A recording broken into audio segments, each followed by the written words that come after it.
The change in the weather's affecting me deeper this year. It's another. Je suis ravie de vous accueillir ce soir.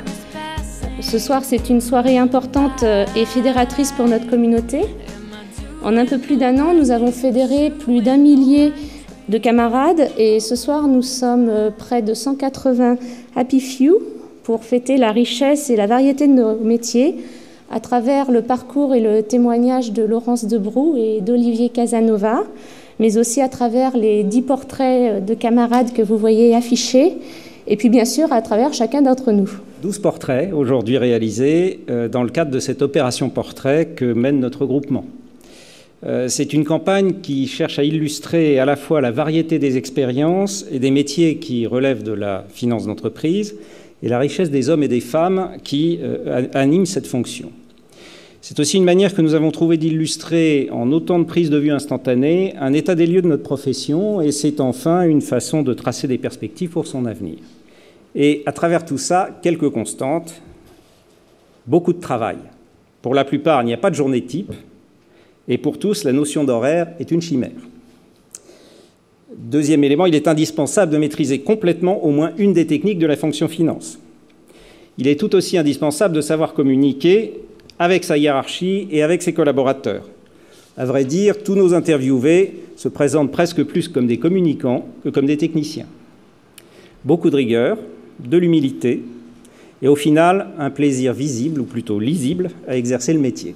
6 à 6, 6 interviewés hommes et 6 interviewés femmes, et ça n'est pas que du politically correct, ça montre que vraiment, par rapport à mon temps, HEC n'était pas mixte, on a beaucoup évolué, et bravo pour cette école d'avoir aussi réussi ça. Mon deuxième chiffre, il est plus déséquilibré, c'est 11 contre 1. Il n'y a qu'une personne qui a réussi à décrire une journée structurée, c'est M. Strodebeck, je crois, de Audi, peut-être l'Europe du Nord par rapport à l'Europe du Sud. Les 11 autres ont dit... Je plonge dans ma journée, 14 catastrophes m'arrivent dessus, alors que lui a réussi à faire une journée structurée. Donc je le félicite. Troisième chose qui m'a frappé dans ce que j'ai lu, il faut vraiment concilier l'inconciliable. C'est peut-être pour ça que les journées sont longues et un peu déstructurées.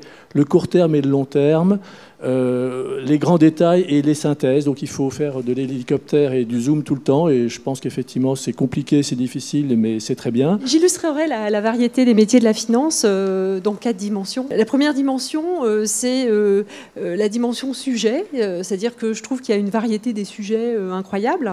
Vous les connaissez tous, bien sûr, mais ça passe par la comptabilité, le controlling, la trésorerie, les financements, l'audit, la communication financière, les M&A. Et c'est vrai qu'une grande variété de sujets. Ça passe aussi, deuxième dimension, par des compétences techniques et de savoir-être qui sont très variées également. On passe de l'expertise au business support, à l'aide à la décision et à la vision stratégique. Une troisième dimension aussi où on trouve des niveaux d'intervention très différents et où on peut faire toute sa carrière dans les fonctions financières, du junior au dirigeant. Et enfin, la quatrième dimension, qui est la dimension du savoir-être. Qui est une nécessité aujourd'hui, qui est très demandée et attendue par le marché. À la fois proximité business, compréhension des opérations, contact terrain. Ce qui est intéressant, c'est de voir les impératifs auxquels sont confrontés de manière commune ces personnes qui ont fait l'objet des portraits. À la fois une proximité requise de leur part avec le business opérationnel et beaucoup de flexibilité pour s'adapter à ces impératifs. Et puis un espèce de jonglage entre un rôle assez technique, mathématique, d'objectivation de la performance, de quantification de la décision, et puis un rôle de communicant qui a été mis en exergue à plusieurs reprises, de traducteur finalement, pour l'interne et pour l'externe. Alors la variété de la finance, quand je dis effectivement la finance est invitée dans l'assurance, classiquement l'assurance c'était l'apanage du juriste. Et on allait chercher le financier quand il fallait donner des chiffres et des valeurs. Et puis les choses ont commencé à changer, je dirais, quand le Project Finance est arrivé. Parce que là, on s'est dit, mais derrière les chiffres, il s'agit d'assurer le cash flow et la pérennité du cash flow pour permettre la viabilité, le remboursement du projet, son développement. Et là, on a commencé à parler de façon beaucoup plus importante avec les financiers. On retrouve dans l'outil informatique ce que font bien les directeurs financiers, ce qui permet de, disons, utiliser les meilleures pratiques aujourd'hui de 80%, on va dire, des entreprises du CAC 40. Donc, je pense qu'essentiellement, ce qu'on essaie d'apporter en tout cas, c'est des outils qui permettent de fluidifier le processus de planification financière, de vision stratégique et de pilotage de l'entreprise, et qui permettent de moins travailler au directeur financier, puisque en presse-bouton, il a toutes les informations au quotidien. Je trouve que c'était intéressant de réunir votre panel, parce qu'on voit bien, justement, chacun dans vos métiers, la complexité à laquelle doivent faire face les directeurs financiers, qu'il s'agisse de financement, de risques d'assurance, de normes comptables, d'informatique, qui sont en eux-mêmes à chaque fois des sujets extrêmement techniques et pointus. Et il faut que le directeur financier ait une vision suffisamment large et elle aussi pointue pour arriver à la fois manier ses concepts, s'en extraire et en tirer des décisions stratégiques. On voit bien par là toute la difficulté du métier que vous soulignez, Valérie Kollhoffel. Ce que je retiens, c'est finalement que le chef d'orchestre s'exprime plus ou moins facilement dans certaines cultures d'entreprise et qu'il a vocation à décloisonner les expertises.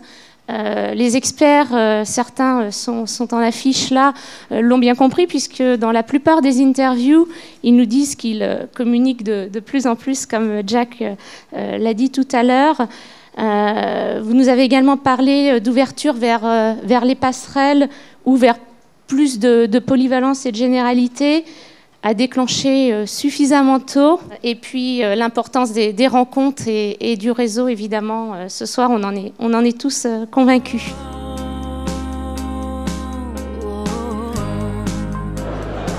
C'est justement la diversité de ces métiers, la nécessité de décloisonner les expertises, de travailler avec les experts et les généralistes, de comprendre l'activité de l'entreprise dans laquelle on se situe, c'est-à-dire d'être des financiers qui sortent de leur bureau, qui sortent de leurs sièges sociaux, qui vont sur le terrain. Et c'est comme ça, je pense qu'on peut avoir une vraie légitimité à la fois vis-à-vis de l'interne et de l'externe, puisqu'on a apporté la parole de l'entreprise auprès des actionnaires. Il faut un socle de compétences techniques, mais en même temps, les expériences sont extrêmement formatrices, extrêmement importantes.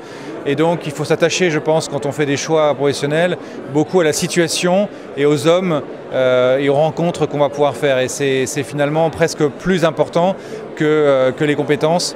Et c'est là qu'on construit vraiment son expérience et la richesse de son parcours. J'ai découvert un monde que je n'ai pas voulu quitter.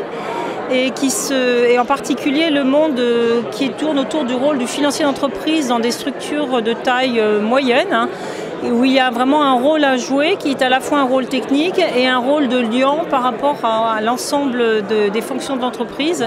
C'est une fonction qui permet aux jeunes, parce que j'espère qu'il y a des jeunes étudiants qui un jour écouteront ce petit message, d'envisager cette carrière en dehors des carrières beaucoup plus classiques en banque d'affaires, en cabinet de stratégie ou d'expertise comptable, parce que l'entreprise et la finance, c'est quand même des choses extrêmement diverses et on peut y faire des choses très différentes.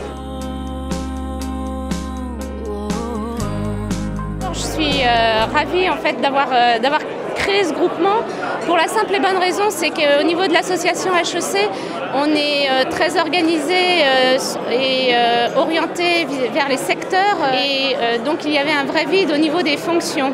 Et donc notre groupement comble ce vide. Je suis votre activité quand même de près et que je suis ravi de voir qu'elle a plutôt tendance à s'élargir et à s'étoffer. Et ce qu'on s'était dit le soir du lancement, c'est que ce groupement a un très bel avenir. Il est composé de gens très dynamiques et qui ont par leur fonction des ouvertures de plus en plus larges sur la vie professionnelle. Et sachez aussi que je serai toujours présent auprès de vous. Un parrain doit être là, même s'il ne peut pas être là tous les jours. Voilà. Alors merci beaucoup en tous les cas. C'est formidable parce que ça nous a rappelé, moi ce que j'avais oublié, c'est qu'en un an vous avez fait 12 conférences ou 12 manifestations, ce qui doit faire de vous l'un des groupements professionnels d'HEC les plus actifs. Ça, je suis assez bluffé. L'association, c'est cette année autour de 3 priorités, les jeunes. Donc je pense que là, pour le coup, le contrat est rempli avec Finance d'entreprise parce qu'il y a un petit peu tous les âges. C'est aussi ce que nous on appelle en fait, qu'on a résumé par 3 mots-clés, échanger, progresser, rayonner. Donc échanger dans un réseau de confiance, partager des expériences pour pouvoir rayonner à l'extérieur. Et je pense que la présence ici ce soir chez HSBC montre qu'en tout cas vous rayonnez très bien au-delà des murs de l'association.